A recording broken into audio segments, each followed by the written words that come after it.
আজকে প্রথম মানে ইলিশ মাছের মতো করে আজকে পিঠা বানালাম মাংস দিয়ে। তো এটা যে এত মজার হয়েছিল।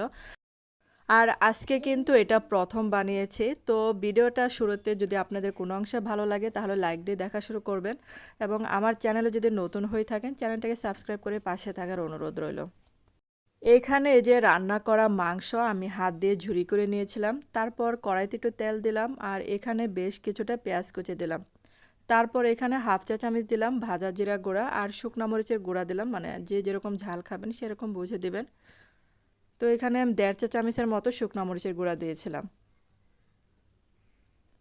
আর এখন একটু স্বাদ মতো লবণ দিয়ে দিলাম। আর কিন্তু আর কোনো মশলা দিব না, কারণ হচ্ছে যে এটা মানে রান্না করাই মাংস ছিল। এটা আমি পেঁয়াজের সাথে 2-3 মিনিটের মতো একটু ভেজে ভেজে মানে রান্না করব, আর কোনো পানিও দেব না, একটু শুধু মানে ভাজা ভাজা করে নেওয়া।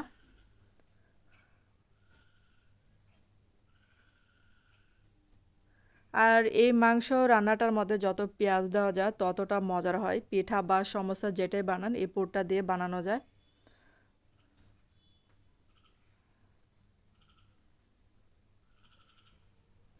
আর এখানে আমি 2 কাপ ময়দা দিলাম, তারপর স্বাদ মতো লবণ। এখন এই যে ভালো করে হাত দিয়ে মিশিয়ে নেব, তারপরে যে তেল দিয়ে ভালো করে এটা মানে পানি দিয়ে একটা ডো বানিয়ে নেব।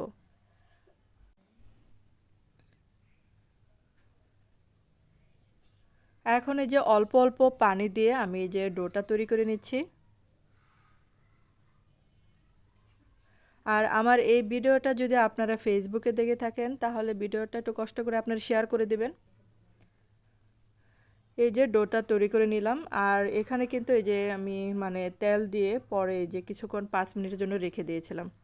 এখন এরকম একটা রুটি বানিয়ে নিয়েছি, বা গোলও বানিয়ে নিতে পারেন।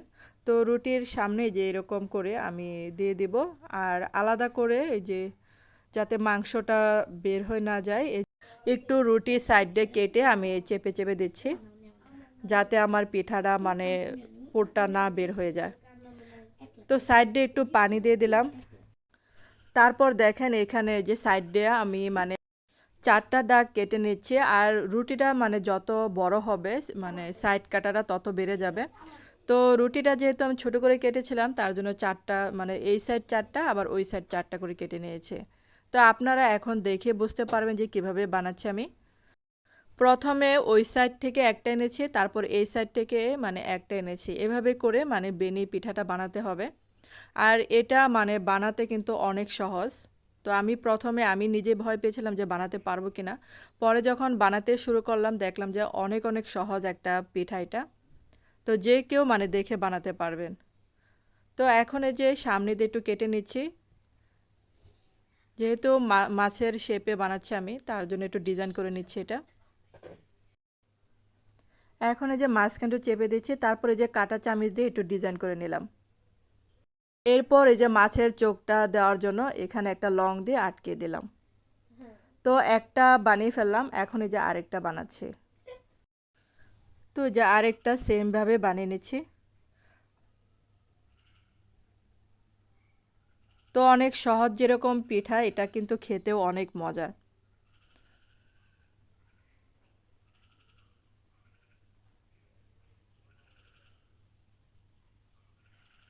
এখন এই যে সবগুলো এরকম লং দিয়ে আটকে দেব। তো আমার পিঠা বানানো শেষ, এখন হচ্ছে ভাজার পালা। তো 5টা হয়েছিল টোটাল 2 কাপে।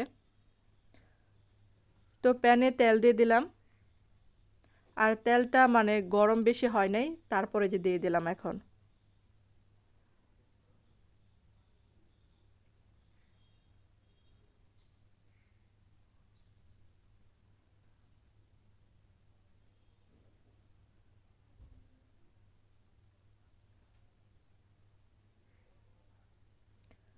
তো এক সাইড যখন একটু মানে শক্ত হয়ে যাবে তখনই উল্টে দিতে হবে।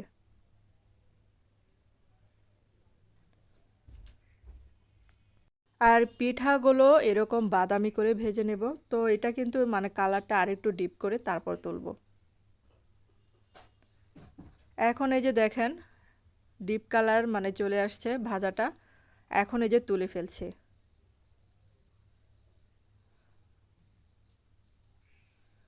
তো এটা আরেকটু ভেজে পরে তুলবো। এখন এই যে আরো 2টা বাকি আছে সেগুলো এখন দিয়ে দেব।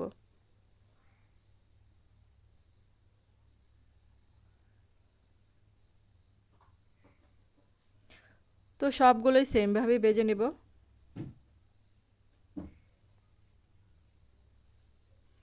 আর এখন ভাজা শেষ, তো দেখেন মানে এটা দেখতে যেরকম মানে খেতেও অনেক মজার। আর এটা আমি যখন প্রথম বানিয়েছি আর খেয়ে টেস্ট করলাম মানে অনেক অনেক মজার। এটা এখন আমাকে প্রায় বানাতে হবে, এতটা মজার। তো সাইড দিয়ে একটু টমেটো সস দিয়ে দিলাম আর আপনাদের ভেঙে দেখাচ্ছি। দেখেন ভিতরে পুরে ভরা আর উপরেটা একদম ক্রিস্পি হয়েছিল। তো দারুণ মজার এই নাস্তাটা, আপনারা ঝটপট মেহমান আসলে দিতে পারেন বানিয়ে।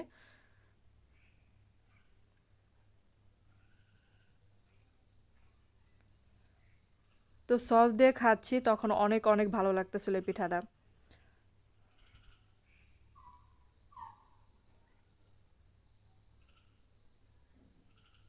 তো ধন্যবাদ সবাইকে এতক্ষণ আমার ভিডিওটা দেখার জন্য।